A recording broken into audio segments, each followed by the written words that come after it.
Muy buenas, estimados seguidores. Doy por supuesto que a estas alturas todos os habéis enterado del desaguisado político que existe con la reforma del subsidio por desempleo. En fase de borrador se dijo una cosa, luego se publicó otra en el Boletín Oficial del Estado y finalmente todo ha quedado en agua de borrajas porque el Congreso de los Diputados ha derogado el Real Decreto Ley que pretendía reformar el subsidio por desempleo. Y precisamente sobre esto quiero hablaros en este vídeo. ¿A qué situación volvemos cuando el Congreso de los Diputados no ha tirado hacia adelante ese Real Decreto? ¿Qué derechos se pierden? ¿Qué derechos recuperamos? Y, en general, ¿cuál es la comparativa entre la situación actual, que es la situación anterior, y la que pudo ser, pero finalmente no fue porque no salió adelante este Real Decreto? Si os gustan este tipo de vídeos, suscribíos a mi canal de YouTube. Es la mejor forma de ayudarme para seguir creciendo.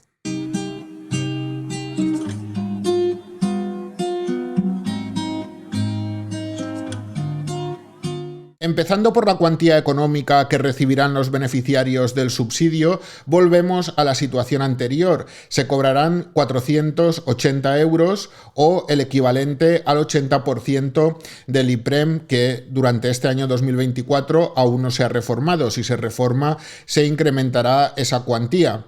No obstante, queda sin efecto esa subida que se publicó de 570 euros los 6 primeros meses y 540 euros los 6 posteriores. Es decir, la subida del primer año no se producirá. Todo el mundo cobrará 480 euros mensuales, tanto los que cobran el subsidio para mayores de 52 años como los que cobran cualquier otro subsidio asistencial para mayores de 45, por insuficiencia en las cotizaciones, por responsabilidades familiares. Sin distinción, todo el mundo cobrará el 80% del IPREM. Por el momento, 480 euros mensuales.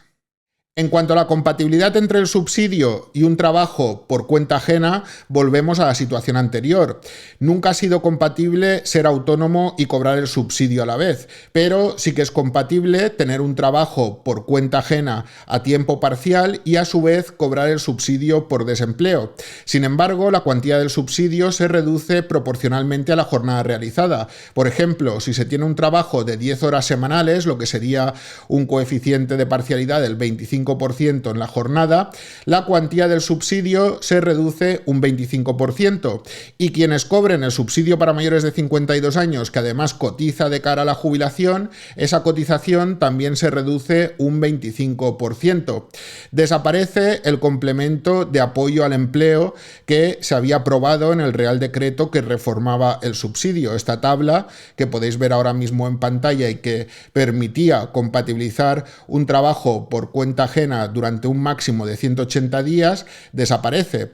Por otra parte, es algo que para perceptores del subsidio para mayores de 52 años me inquietaba, porque con el régimen anterior, el régimen que seguirá vigente, es posible compatibilizar de forma indefinida un trabajo a tiempo parcial con el subsidio para mayores de 52 años, que tiene una duración también indefinida hasta que se alcanza la edad de jubilación ordinaria. Sin embargo, el complemento de apoyo al empleo tenía una duración máxima de 180 días y yo me preguntaba, transcurridos esos 180 días, ¿el beneficiario del subsidio para mayores de 52 años pierde el subsidio? Si volvemos al régimen anterior, esto no será así, podrá compatibilizarlo de forma indefinida, siempre que no supere el límite de rentas, porque el salario del trabajo compatible volverá a computar como rentas. Ya sabéis que los beneficiarios del subsidio no pueden tener rentas superiores al 75% del salario mínimo interprofesional. A estos efectos cuentan también los salarios que se perciben en empleos compatibles. Sin embargo, en la reforma se aprobó que esos salarios no computasen como rentas, pero como la reforma finalmente se ha derogado y volvemos al régimen anterior, sí que contarán como rentas a efectos de valorar si se supera el 75% del salario mínimo interprofesional, que es el límite permitido para cobrar el subsidio por desempleo. Por otra parte, se pierde la posibilidad de acceder al subsidio por desempleo acreditando únicamente responsabilidades familiares, aunque se tengan rentas superiores al 75% del salario mínimo interprofesional. Por responsabilidades familiares se entiende cónyuge a cargo o hijos menores de 26 años o mayores de 26 con una discapacidad, y también la pareja de hecho, que era una novedad que se incluyó en esta reforma del subsidio. Esto queda sin efecto. Inicialmente se dijo en fase de borrador que todo el mundo podría acceder al subsidio acreditando únicamente responsabilidades familiares, aunque sus rentas fuesen superiores al 75% del salario mínimo. Luego, en el Boletín Oficial del Estado, se vetó esa posibilidad a los mayores de 52 años, que no podrían acceder a ese subsidio especial acreditando únicamente responsabilidades familiares si sus rentas eran superiores al 75% del SMI, pero se mantuvo la posibilidad de que pudiesen acceder al resto de subsidios asistenciales que no cotizan para la jubilación. Y finalmente, nada de esto entrará en vigor, volveremos al régimen anterior y por tanto quien tenga rentas propias superiores al 75% del salario mínimo no podrá acceder a ningún subsidio por desempleo, ni asistencial ni para mayores de 52 años, independientemente de que tenga responsabilidades familiares. Se elimina esa posibilidad de acceso.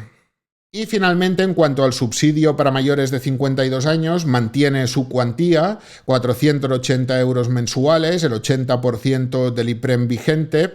La reforma del subsidio no contemplaba un incremento de esta cuantía, con lo cual nos quedamos igual, pero recuperamos la cotización del 125% de la base de cotización mínima del régimen general a efectos de futuras pensiones de jubilación, las futuras pensiones de los beneficiarios de este subsidio. La reforma pretendía reducir progresivamente un 5% anual esta base de cotización hasta dejarla en el 100% de la base de cotización mínima, y ese ha sido precisamente el motivo por el cual el grupo político de Podemos ha votado en contra de la reforma y no ha salido el Real Decreto adelante, con lo cual nos quedamos con la cuantía del 125% de la base de cotización mínima vigente. Este año, por el momento, no se ha incrementado, supongo que se incrementará en breve junto al salario mínimo interprofesional. Por el momento se mantiene en 1.260 euros mensuales, pero insisto, en los próximos días o próximas semanas, si se aprueba un incremento del salario mínimo interprofesional, eso arrastrará la base de cotización mínima, que se incrementará, y por lo tanto se incrementará también la base de cotización del subsidio.